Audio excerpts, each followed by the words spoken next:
lo filtró? Una hipótesis que es hipótesis, es decir, es una conjetura, no es una afirmación. Pero la pregunta es, ¿cuánto vale intervenir una cuenta de Telegram? No es barato. La máquina que se necesita para violar el cifrado, la confidencialidad de ese tipo de sistemas, vale varios millones de dólares. Puede ser que alguien la tenga, el Estado seguro que no. Entonces, el chat que aparece de intercambios entre los jueces, el ministro de Seguridad de la ciudad, Marcelo D'Alessandro, el propio Bergroth, ¿lo conocemos porque alguien intervino en esa cuenta o alguien lo filtró? Y empieza a haber una conjetura, insisto, una conjetura no demostrada, de si no habrá sido Bergroth. ¿Por qué? Porque es el único que integra ese intercambio que no tendría ningún problema en que se conozca. No es funcionario, no se lo puede haber acusado de recibir dádivas y además prestaría un servicio extraordinario a su jefe, Antonio Stiuso, que tiene una guerra declarada, obviamente sigilosa, asordinada, con Marcelo D'Alessandro, porque lo que está en discusión hoy en la Argentina, entre muchas otras cosas, es cómo se van tomando el área judicial, el área de inteligencia y eventualmente el área de seguridad del futuro gobierno. En este caso, de lo que podría ser el futuro gobierno de Horacio Rodríguez Larreta. Es un día importante para muchísima gente, importante lo que puede llegar a pasar, políticamente hablando. Mañana sale el veredicto sobre varios, no solamente sobre Cristina. Puede haber condena, puede haber fallo absolutorio, etcétera, etcétera. Pero mañana es un día importantísimo políticamente hablando. Y además hoy el revuelo del que también está hablando medio país, la filtración de un chat de Telegram. ¿Quién arranca y quién me explica y le explica a la sociedad ambos casos y por dónde quieren arrancar? Pregunto. Javi, perdón, Diana. Perdón, Diana, porque me parece que una y otra cosa están conectadas. Correcto. A horas de que se conozca un fallo que supuestamente hasta la propia vicepresidenta dice que va a ser condenatorio, el presidente de la Nación llama a una cadena nacional para basarse en un hackeo ilegal, en un espionaje ilegal, una operación de espionaje ilegal, sobre un viaje que efectivamente sucedió de empresarios privados a la Patagonia con importantes jueces de diferentes fueros y funcionarios del gobierno porteño. Lo que básicamente hay que contar ahí es que ese viaje sucedió en octubre, no hace falta recurrir a los chats que se difundieron, que se espiaron ilegalmente y que se dieron a difusión, no hace falta recurrir a ellos para iniciar acciones legales sobre los jueces bajo el delito de dádivas. Los jueces no pueden hacer esos viajes con empresas privadas sobre las cuales después fallan, como es el caso de varios de los jueces que estuvieron ahí. Ni tampoco de políticos. Ni tampoco de políticos. Ahora bien. Estabas terminando, dale. Sí, yo voy a disentir con la colega. Bueno, para mí no tienen que dar ninguna explicación. Sí, claro que sí. Para mí tienen que presentar la renuncia. Ah, bueno. Para mí tienen que presentar la renuncia, porque esos jueces, uno de casación penal, otro que es fiscal general de la ciudad, otro que es juez federal penal en Comodoro Pi, otro que es juez federal en lo contencioso administrativo, otro que es juez federal penal económico. Esa gente tendría hoy, otro que es ministro de Seguridad de la Ciudad de Buenos Aires, tendrían que haber hoy a la mañana presentado la renuncia, no por los chats, no, porque el calor en Qatar al lado de esta calentura política que hay es un paraíso.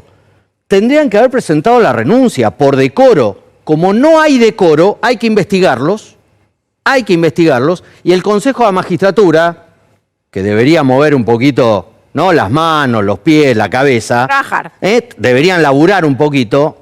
Por vez primera queda expuesta ante nosotros con enorme contundencia el modo que ciertas corporaciones operan sobre funcionarios, jueces y fiscales, procurando de ellos favores que, en muchos casos, buscan ventajas indebidas, mientras que en otros simplemente propician la persecución de aquellos que los enfrentan.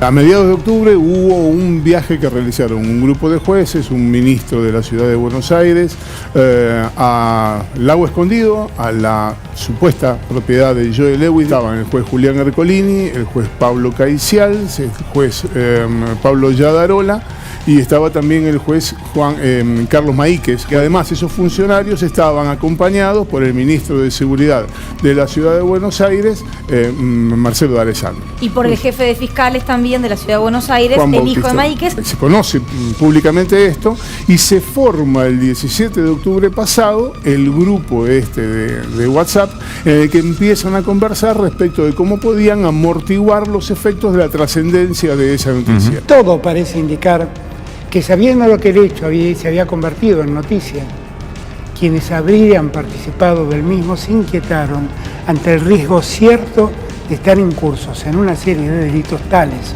como la percepción de dádivas y el incumplimiento de los deberes de funcionarios públicos.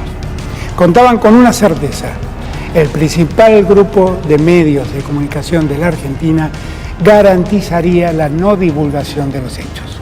Hay que organizar bien el discurso, es decir, quiénes estaban, cómo se organizó, cómo se gestó, cómo conseguimos viajar en un avión privado. Eventualmente, si en algún momento los jueces, sobre todo, lo necesitan para algo en el Consejo, podríamos averiguar el tema de una facturita ahí en Lago Escondido. No es un problema ese tema, ¿eh? El tema es que tenga la fecha, algunos pueden tener la fecha anterior y otros hacen la transferencia cuando terminó. Otra cosa mariposa. Este es el que le dice que le gustaría que le dejen ir en patrullero a buscar a José Glinsky, el titular de la Policía de Seguridad Portuaria, porque creían que él había filtrado la información original. Muchos de los que me conocen saben que yo no hablo de la manera que está escrito ahí. Encima, en vez de decir fuiste víctima de una operación, fuiste víctima de un espionaje, lo que dicen es los escandalosos chats que se filtraron. No, son chats que se crearon, señores. En vez de decir fuiste víctima de una operación, fuiste víctima de un espionaje. Yo vengo diciendo desde el primer día que hubo una absoluta falta de colaboración previo al atentado. Entonces, cuando uno ve este tipo de manifestaciones del ministro de Seguridad, claramente tenemos que decir que la vicepresidenta de la Nación estaba regalada. Lo que deberían hacer por lo pronto, ya mismo, estos funcionarios judiciales, dado la gravedad de todos estos chats, deberían que se tomen licencia sin goce de haberes, sin sueldo, para que esto se aclare. Esta gente no puede estar un minuto más impartiendo justicia. Todo parece indicar que ha quedado al descubierto, una vez más, el deterioro de la calidad institucional en que han incurrido algunos jueces, fiscales, exfuncionarios y empresarios. Todos ellos involucrados en un perverso juego de cohechos que afectan gravemente el buen funcionamiento del Estado y en particular de la Administración de Justicia. Coco, ¿no habrá ningún fiscal amigo ahí que de oficio, al ver la publicación de la lista, dando vuelta, no clave una denuncia por averiguación de cómo están esos datos dando vuelta, más allá de que si son ciertos o no? Creo que están muy seguros del poder que tienen una enorme soberbia. El discurso de los chats es un discurso de soberbia pura. Pero bueno, en la Argentina hubo mucha gente soberbia que después perdió, ¿no?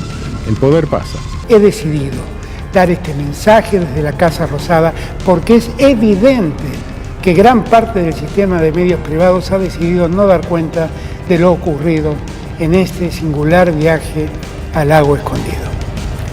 Espero que todos tomemos conciencia de la gravedad de los hechos. Lastima la democracia por la promiscuidad antirrepublicana con la que se mueven algunos empresarios, algunos jueces, algunos fiscales y algunos funcionarios.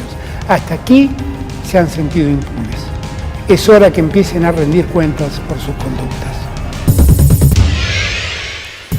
Hola, ¿qué tal? ¿Cómo andan? Bienvenidas, bienvenidos a Desiguales. Aquí estamos, como siempre, en vivo por la televisión pública, 9 de la noche. Bueno, el presidente de la Nación utilizó 3 veces la cadena nacional Hasta Aquí durante su mandato. Primero en el marco de la pandemia, luego en el marco del intento de asesinato a la vicepresidenta de la Nación y finalmente hoy. Y esto para dar cuenta de la magnitud de lo que el presidente le quiere transmitir a la sociedad argentina. Es decir, esa gravedad de lo que efectivamente se está viviendo en el marco de las instituciones. El presidente menciona también que dice, es evidente que en general el sistema de medios privados no va a comentar esto. Eso también da cuenta de la gravedad en la que efectivamente estamos, trabajadores y trabajadoras de prensa, para poder ejercer aquello por lo que nos involucramos en este oficio, digamos, ¿no? Tratar de comentar las cosas que ocurren y sobre todo colaborar con el derecho de una sociedad a estar informada sobre episodios de interés público o de gravedad institucional como es este caso.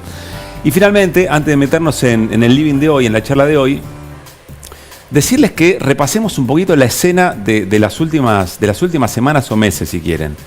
Venimos de una sesión en la Cámara de Diputados caracterizada como escandalosa. Les dijimos, estuvo aquí Germán Martínez, el titular de la bancada del Frente de Todos, alguien que se caracteriza por tratar de construir puentes. Vino realmente muy preocupado porque entendió que un sector de la política formal en la Argentina trató de embarrar la cancha, de boicotear una sesión en el Congreso. Es decir, tenés al Congreso bloqueado o partido, si vos querés, y no se sabe cómo sigue, lo dijo el propio Germán Martínez. El funcionamiento del Congreso Nacional en la Cámara de Diputados. Tenés al Poder Judicial, evidentemente no por este episodio, lo venimos contando hace tanto tiempo. La madre, el padre, el tío y la tía de todas las batallas. El Poder Judicial tomado y conducido por las corporaciones. Y por otra parte, tenés un Poder Ejecutivo con escaso poder de fuego. Lo ha demostrado a lo largo de toda la gestión.